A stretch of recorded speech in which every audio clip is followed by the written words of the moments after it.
Simple जी सा question है कि इंसान मतलब बाकी स्पीशीज जैसे एवोल्यूशन से मतलब आगे बढ़ती हुई कोई मतलब परिंदे बन गए, कोई मैमल बन गए, कोई स्पीशीज बन गई, लेकिन इंसानों में ऐसी क्या एवोल्यूशन हुई थी कि उनका दिमाग मतलब इंटेलिजेंट लाइफ बन गई थी? इसके पीछे क्या जी वजूहत थी? जी बहुत अच्छा सवाल है। और ये भी अक्सर एतराज़ होता है कि अगर एवोल्यूशन है तो बाकी जानवर ज़हीन क्यों नहीं हो गए, राइट? तो देखिए, पहली तो बात यह है कि मैंने जो अभी जिक्र किया था दिमाग के स्ट्रक्चर का, तो इंसान के दिमाग के स्ट्रक्चर और बाकी जो प्राइमेट्स हैं उनके दिमाग के स्ट्रक्चर में कोई ज़्यादा फर्क नहीं है। सिर्फ एक चीज़ का फ़र्क है, वो ये है कि इंसान के दिमाग में न्यूरॉन्स की तादाद ज़्यादा है। और न्यूरॉन्स की तादाद क्यों ज़्यादा है? इसलिए कि इंसान के, और ख़ास तौर पे फ्रंटल कोर्टेक्स में, ये जो सामने का हिस्सा होता है ना, ज़हानत, ज़्यादातर ज़हानत की प्रोसेसिंग फ्रंटल कोर्टेक्स में होती है। तो ये हमें अब ये भी इल्म है कि एक जीनियाती म्यूटेशन हुई थी जिसकी वजह से, तो अगर आप कोर्टेक्स को स्टडी करें ना, ये जो कोर्टेक्स वो कहते हैं जो लेयर जहाँ पे दिमाग में न्यूरॉन्स होते हैं, राइट? तो दिमाग की जो सरफेस है उसके बहुत छोटी सी बारीक सी लेयर होती है जिसपे सारे न्यूरॉन्स होते हैं, बाकी सारे कनेक्शंस होते हैं जिसको व्हाइट मैटर कहते हैं, राइट? न्यूरॉन जो है ग्रे मैटर होते हैं। तो ग्रे मैटर में मुख्तलिफ हिस्सों में न्यूरॉन्स की तहें होती हैं, आमतौर पे 4 तहें। अगर आप जानवर देखें ना, मैमल्स देखें, उनमें 4 तहें होती हैं इसकी, राइट? इंसानों के अजदाद में, और ये सिर्फ होमोसेपियन की बात नहीं हो रही, ये होमिनिड्स की बात हो रही है, राइट? अभी जो अभी बात की थी मैंने, होमिनिड्स में निएंडरटाल रहते हैं, डेनिसोवंस आते हैं, होमो फ्लोरेंसिस है एक मधुमशुदा, वो आते हैं, ये उन सब की बात हो रही है, राइट? एक म्यूटेशन इनमें हुई, हमें अब उस म्यूटेशन का भी पता है, जिसकी वजह से फ्रंटल कोर्टेक्स में जो लेयर है न्यूरॉन्स की, वो 4 के बजाय 6 हो गई, यानी एक लेयर दो बार बन गई, 6 लेयर्स बनने लगी, उससे न्यूरॉन्स की तादाद ज्यादा हो गई। तो ये बुनियादी वजह थी जिससे हमारे जो अजदाद थे उनमें जहानत बाकी जानवरों की निस्बत कुछ ज्यादा हो गई, राइट? अब ये है कि फिर शायद आप ये सवाल करें कि फिर निएंडरटॉल जितने कामयाब क्यों नहीं हुए, या डेनिसोवन जितने कामयाब क्यों नहीं हुए, या आज से ये म्यूटेशन जो है ये तो करोड़ साल पहले हुई होगी, या कम से कम मिलियन साल पहले हुई होगी। तो इंसानी जहानत जो है वो तो पिछले 60-70 साल में नजर आती है, 60-70-100 साल में, सॉरी 60-70 हज़ार साल में नजर आती है, यानी जब से हमें ये पता चला है कि वो अफ्रीका से निकल के दुनिया फैली। तो बात कुछ यूं है कि सिर्फ न्यूरॉन्स का हो जाना, न्यूरॉन्स की मौजूदगी काफी नहीं होती।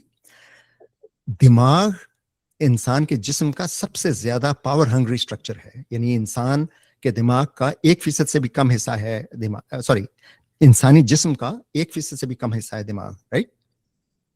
अगर आप वजन के हिसाब से देखें, लेकिन हम जो एनर्जी इस्तेमाल करते हैं उसका 20% हिस्सा दिमाग में सर्फ होता है, यानी दिमाग बहुत ज्यादा पावर हंग्री है, एनर्जी हंग्री है।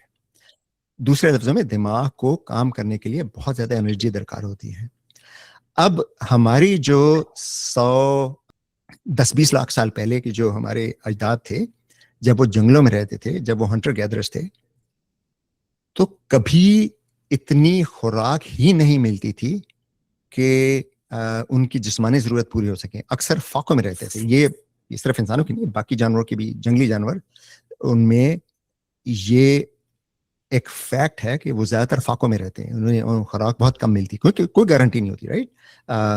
जैसे अगर आप हिरनों की बात करें तो मार्च से फरवरी मार्च में जो बाहर का मौसम होता है, बहुत घास होती है, वो आराम से खाते हैं, लेकिन जैसे गर्मी आती है घास खुश्क हो जाती है, उसके बाद उन्हें खाने पीने को बहुत कम मिलता है, तो वो फिर कई कई माह बहुत कम ग़िज़ा पे गुजारा करते हैं। इसी तरह हमारे जो अजदाद थे वो बहुत कम ग़िज़ा पे गुजारा करते हैं, क्योंकि हंटर गैदरर्स थे, कहीं कोई पौधे नजर आ गए, फल नजर आ गए तो वो खा लिए, फिर वहां से आगे दरख्त पे फल खत्म हो गए तो आगे चले, आगे हो सकता है कि एक हफ्ते तक कोई फल वाला दरख्त ना मिले, और वो सिर्फ वो छोटे मोटे कीड़े मकोड़े खा के गुजारा करें, क्योंकि हमारे जो अजदाद थे 10-20-30 लाख साल पहले वो कीड़े मकोड़े भी खाते थे, राइट?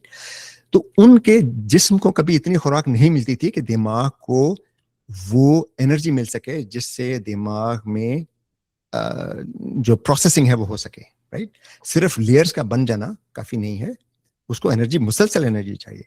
तो ये जब से काश्तकारी शुरू हुई جب سے ہمارے اجداد نومیڈک جو لائف سٹائل تھا یعنی خانہ بدوش لائف سٹائل تھا اس کو چھوڑ کے بستیوں میں چھوٹی چھوٹی بستیوں میں گاؤں شہر تو نہیں تھے چھوٹی چھوٹی بستیاں جہاں پہ وہ کاشتکاری کرنے لگے تب ان کو جا کے یہ ماحول ملا جہاں انہیں خوراک اتنی مل سکتی تھی کہ برین جو پاور ہنگری ہے اس کو پوری انرجی مل سکے. تو اچانک پھر ہمیں نظر آتا ہے کہ اس زمانے میں انٹیلیجنس بڑھنی شروع ہوئی. اس سے پہلے انٹیلیجنس ہمارے اجداد میں بھی اتنی نہیں تھی. تو یہ ایک جس طرح سے چیتا ہے اس میں اس کے اجداد میں ایک ایسی میوٹیشن ہوئی جس سے اس کی نظر بہت تیز ہو گئی یا اس کی رفتار بہت تیز ہو گئی. رائٹ. ہرن ان کے اجداد میں ایسی میوٹیشن ہوئی جن سے وہ ایک میں اگر آپ کو مثال دوں ایوولوشن کیسے کام کرتا ہے. ان کے اجداد میں ایک میوٹیشن ہوئی جس میں یہ ہوا کہ مادہ کی اووری سے بیضہ اس وقت خارج ہونے لگا جب وہ شدید بھوک پیاس کی حالت میں ہو. رائٹ. اب یہ دیکھنے میں بہت یہ کاؤنٹر انٹیوٹیو لگتا ہے کہ اگلی نسل پیدا کرنے کے لیے بیضہ اس وقت خارج ہو جب وہ جانور بھوکا پیاسا ہے. تو جب میٹ کرتے ہیں وہ ستمبر اکتوبر میں کرتے ہیں اور پھر ان کی تقریباً 3-4 ماہ کی اس کی پریگننسی ہوتی ہے. اس کا نتیجہ کیا نکلتا ہے کہ بچہ جنوری فروری میں پیدا ہوتا ہے جب بہار آنے لگتی ہے اور گھاس بہت زیادہ ہوتی ہے. تو اس سے کیا ہوا کہ جب بچہ پیدا ہوتا ہے اس وقت ماں کو بہت گھاس ملتی ہے اور وہ بچے کے لیے بہت زیادہ دودھ بناتی ہے. اس سے بچہ بہت جلد بڑا ہوتا ہے. تو ایوولوشن اس طرح سے کام کرتا ہے کہ یہ میوٹیشنز اتفاقی ہوتی ہیں. اس کے نتائج کیا نکلیں گے وہ کسی کو پتہ نہیں ہوتا لیکن وہ ماحول ایسا بنتا ہے کہ کچھ میوٹیشن فائدہ مند ہوتی ہیں. تو یہ ایک انسانوں کے اجداد میں ایک میوٹیشن تھی جس سے ہمارے دماغ میں نیورونز کی تعداد بڑھ گئی اور پھر اس کا فائدہ اس وقت ہوا جب نیوٹریشن زیادہ ہمیں ملنے لگی. جب ہمارے اجداد نے شکار کرنا سیکھ لیا اور انہیں پروٹین ملنے لگی. دماغ کے لیے پروٹین بہت ضروری ہوتی ہے. جب تک ہمارے اجداد نے شکار کرنا نہیں سیکھا تھا تب تک ہمارے اجداد کی ذہانت کم تھی اگرچہ 6 لیئر اس وقت بھی بن چکی تھی. تو یہ ہسٹوریکل فیکٹس ہیں جو کئی انڈیپینڈنٹ طریقوں سے ویریفائی ہوئے ہیں اور یہ وجہ ہے کہ انسانوں میں ذہانت بڑھی.